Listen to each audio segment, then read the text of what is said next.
ഹമാസിന് അന്ത്യശാസനം നൽകിയ ഇസ്രായേൽ പ്രധാനമന്ത്രി ബെഞ്ചമിൻ നെതന്യാഹു ബന്ദികളെ മോചിപ്പിച്ചില്ലെങ്കിൽ നരകത്തിലേക്കുള്ള വാതിൽ തുറക്കുമെന്നാണ് നെതന്യാഹു പറഞ്ഞത്. ട്രംപിന്റെ സഹായത്തോടെ ഇറാന്റെ ഭീകര അച്ചുതണ്ട് തകർക്കുമെന്നും അദ്ദേഹം മുന്നറിയിപ്പ് നൽകി. ആണവ ഇറാൻ സാധ്യമാകില്ലെന്ന് US state secretary Marco Rubio പറഞ്ഞു. വിവരങ്ങളുമായി ഐസൻ ജോസ് ചേരുന്നു.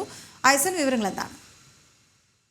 തീർച്ചയായും മാർക്കോ റൂബിയോയുടെ നിലപാടും അതുപോലെ തന്നെ ഇസ്രായേൽ പ്രധാനമന്ത്രിയുടെയും നിലപാട് ആവർത്തിക്കുക തന്നെയാണ് അവർ നിലപാടുകൾ. അതായത് നേരത്തെ നമുക്കറിയാവുന്നതാണ്, ഇറാൻ്റെ ആണവ നീക്കങ്ങളെയെല്ലാം തന്നെ ശക്തമായി എതിർക്കുമെന്ന നിലപാട് അമേരിക്ക മുന്നോട്ട് വയ്ക്കുകയും ചെയ്തിരുന്നു. അമേരിക്ക അന്ന് ട്രംപുമായി ബെഞ്ചമിൻ നെതന്യാഹു നടത്തിയ കൂടിക്കാഴ്ചയിലും ഇക്കാര്യങ്ങൾ വളരെ കൃത്യമായി ചർച്ച ചെയ്യുകയും ചെയ്തിരുന്നു. അത് കൃത്യമായി ആവർത്തിക്കുകയാണ് ബെഞ്ചമിൻ നെതന്യാഹു എന്നതാണ് ഏറെ പ്രാധാന്യത്തോടെ നമ്മൾ നോക്കിക്കാണേണ്ട വിഷയം.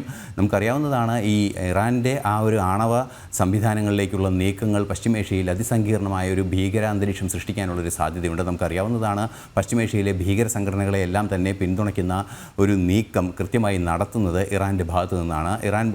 ഇറാൻ്റെ പിന്തുണയോടെ ഹമാസ് പ്രവർത്തിക്കുന്നു, ഹിസ്ബുള്ള പ്രവർത്തിക്കുന്നു, അതുപോലെ തന്നെ ഹൂതി വിമതർ പ്രവർത്തിക്കുന്നു, ഇറാഖിലെ സംഘടനകൾ പ്രവർത്തിക്കുന്നു, ഇസ്ലാമിക് ഓർഗനൈസേഷൻസുകൾ പ്രവർത്തിക്കുന്നു. അത്തരത്തിലുള്ള നിരവധിയായ ഭീകര സംഘടനകളെ പിന്തുണയ്ക്കുന്ന ഒരു രാജ്യം ഒരു ആണവ രാജ്യമായി മാറുന്നത് ഏറെ ഗുരുതരമായ പ്രത്യാഘാതങ്ങൾ ഉണ്ടാക്കുമെന്ന ഒരു പ്രതീതി അല്ലെങ്കിൽ ഒരു വസ്തുത നിലനിൽക്കുന്നു എന്നതാണ് യാഥാർത്ഥ്യം. ഇതിൻ്റെ പശ്ചാത്തലത്തിലാണ് ഇറാനെതിരെ ശക്തമായ ആണവ ഉപരോധ നടപടികൾ സ്വീകരിച്ചത്. നേരത്തെ തന്നെ ആണവ നിരായുധീകരണം സംബന്ധിച്ച് വർഷങ്ങൾക്ക് മുമ്പുള്ള ചില നീക്കങ്ങളെല്ലാം നടന്നിരുന്നു. അത്തരത്തിൽ ട്രംപ് ഇപ്പോഴും അത് ആവർത്തിക്കുന്നുണ്ട് കൃത്യമായി. അത് വളരെ കൃത്യമായി ബെഞ്ചമിൻ നെതന്യാഹു ഊന്നി പറയുകയാണ്. ഇനിയും ഇത്തരത്തിലുള്ള നീക്കങ്ങൾ നടത്താൻ അനുവദിക്കില്ല. ഇറാൻ്റെ ആണവ പരീക്ഷണങ്ങളിലേക്ക് ഇറാൻ നീങ്ങുന്നുണ്ടോ എന്നത് സംബന്ധിച്ചുള്ള ചില സൂചനകൾ, അല്ലെങ്കിൽ നേരത്തെ നമുക്കറിയാവുന്നതാണ്, ഇത്തരത്തിൽ ഭൗമാന്തര ആണവ പരീക്ഷണങ്ങളെല്ലാം തന്നെ ഇറാൻ നടത്തിയിരുന്ന ഒരു സാഹചര്യമുണ്ടായിരുന്നു. ആ സാഹചര്യത്തിലേക്കൊക്കെ നീങ്ങുന്നുണ്ടോ കാര്യങ്ങളെന്ന ഒരു സംശയം നിലനിൽക്കുന്ന ഒരു പശ്ചാത്തലത്തിൽ കൂടിയാണ് കർശനമായ നടപടിയിലേക്ക് കാര്യങ്ങൾ കൊണ്ടുപോകുന്നത് എന്നാണ് അറിയാൻ സാധിക്കുന്നത്.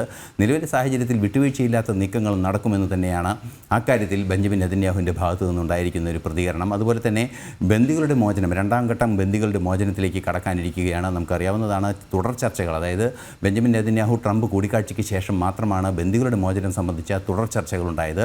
ആ തുടർ ചർച്ചകളെല്ലാം തന്നെ വീണ്ടും ആരംഭിക്കുന്നതിനുമുള്ള ഒരു നീക്കങ്ങളാണ് ഇപ്പോൾ പുരോഗമിക്കുന്നത്. അത്തരത്തിൽ എല്ലാ ബന്ദികളെയും നമുക്കറിയാവുന്നതാണ്, കഴിഞ്ഞ തവണ വിട്ടയച്ച ബന്ദികളുടെയും ഇത്തവണ വിട്ടയച്ച ബന്ദികളെയൊക്കെ സംബന്ധിച്ച് ചില വിവാദങ്ങളെല്ലാം തന്നെ ഉയർന്നിരുന്നു. കഴിഞ്ഞ തവണ, അതായത് കഴിഞ്ഞ ശനിയാഴ്ച വിട്ടയച്ച ബന്ദികളെ വിട്ടയക്കുന്നില്ല ഇനി എന്ന് പറയുന്നതിന് മുമ്പ് വിട്ടയച്ചവർക്ക് ഗുരുതരമായ ആരോഗ്യ പ്രശ്നങ്ങൾ നേരിടുന്ന ഒരു സാഹചര്യം പോലും ഉണ്ടായിരുന്നു. അത്തരത്തിൽ അതീവ ഗൗരവതരമായ ഒരു ആരോഗ്യ പ്രശ്നം നേരിടുന്ന പശ്ചാത്തലത്തിലാണ്, നേരിട്ട അത്തരത്തിലുള്ള ക്രൂര പീഡനം നടത്തിയ ഒരു പശ്ചാത്തലത്തിലാണ് കർശന നിലപാടുമായി ട്രംപ് മുന്നോട്ട് വരികയും അതിന് പിന്നാലെ ഇപ്പോൾ ബെഞ്ചമിൻ നെതന്യാഹു ഉൾപ്പെടെയുള്ളവർ വരികയും ചെയ്തിരിക്കുന്നത്. ഏതെങ്കിലും തരത്തിൽ ബന്ദികളുടെ മോചനത്തിൽ നിന്നും പിന്തിരിയാനുള്ള നീക്കം ഹമാസ് നടത്തുകയാണെങ്കിൽ നരകത്തിൻ്റെ കവാടം തുറക്കുമെന്ന ഒരു കൃത്യമായ മുന്നറിയിപ്പാണ് നൽകിയിരിക്കുന്നത്. നരകത്തിൻ്റെ കവാടം തുറക്കുമെന്ന് നേരത്തെ ട്രംപും പറഞ്ഞിരുന്നു. അത്തരത്തിലുള്ള നരകം എന്ന വാക്ക് തന്നെ വളരെ കൃത്യമായി മുന്നോട്ട് വയ്ക്കുന്നുണ്ട് രണ്ട് നേതാക്കളും എന്നത് ഏറെ ഗൗരവത്തോടെ നിരീക്ഷിക്കേണ്ട ഒരു കാര്യമാണ്. തീർച്ചയായും ഹമാസിനെ പൂർണ്ണമായും ഇല്ലാതാക്കാനുള്ള നീക്കങ്ങൾ അന്തിമഘട്ടത്തിൽ നടക്കുമെന്ന ഒരു നിലപാട് തന്നെയാണ് മനസ്സിലാക്കാൻ സാധിക്കുന്നത്. ഇതേ മീറ്റിങ്ങിൽ തന്നെയാണ് മാർക്കോ റൂബിയോ ഇനിയൊരു മിലീഷ്യയായി അല്ലെങ്കിൽ ഒരു സൈനിക സംവിധാനമായി ഹമാസിന് തുടരാനാവില്ല, ജനാധിപത്യ വിരുദ്ധമായ രീതിയിൽ സൈനികമായി സംഘടിച്ച് ഒരു രാജ്യം നിയന്ത്രിക്കുന്ന മിലീഷ്യയായി നിലനിൽക്കാനുള്ള ഒരു സാധ്യത ഹമാസിനെ സംബന്ധിച്ചിടത്തോളം ഇല്ല എന്ന നിലപാട് വളരെ കൃത്യമായി മാർക്കോ റൂബിയോ പറയുകയും ചെയ്തു ബെഞ്ചമിൻ നെതന്യാഹുവുമായുള്ള കൂടിക്കാഴ്ചയിൽ. മറ്റൊരു സുപ്രധാന വിഷയം ഈ പ്രശ്നത്തിലുണ്ടായത് ഇസ്രായേലിൽ നിന്നുള്ള ജനതയെ മാറ്റിപ്പാർപ്പിക്കുന്നത് സംബന്ധിച്ചൊരു വിഷയമാണ്.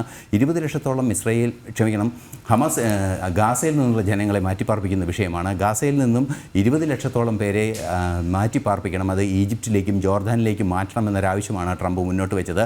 ട്രംപ് മുന്നോട്ട് വെച്ച ആ ആവശ്യത്തെ പിന്തുണയ്ക്കുന്നു എന്ന വളരെ നിർണായകമായൊരു തീരുമാനവും അല്ലെങ്കിൽ ഒരു നിലപാടും ഇന്ന് ബെഞ്ചമിൻ നെതന്യാഹു മുന്നോട്ട് വയ്ക്കുകയുണ്ടായി. ഇത്തരത്തിലുള്ള നിരവധിയായ സംഭവ വികാസങ്ങൾ പശ്ചിമേഷ്യയിൽ സംഭവിച്ചുകൊണ്ടിരിക്കുന്നു. ഉടൻ തന്നെ പശ്ചിമേഷ്യയിലെ സമാധാന ചർച്ചകൾക്ക് അല്ലെങ്കിൽ അത്തരത്തിലുള്ള രണ്ടാം ഘട്ട വെടിനിർത്തൽ ചർച്ചകളിലേക്ക് കാര്യങ്ങൾ നീങ്ങുന്നു എന്ന യാഥാർത്ഥ്യം കൂടി നിലനിൽക്കുന്നുണ്ട്. ഈ പശ്ചാത്തലത്തിൽ ഏറെ നിർണായകമാണ് മാർക്കോ റൂബിയോ ബെഞ്ചമിൻ നെതന്യാഹു കൂടിക്കാഴ്ചയും അതുപോലെ തന്നെ ഇത്തരത്തിൽ വ്യക്തമാക്കപ്പെട്ട നിലപാടുകളും. വീണ. ഓക്കെ.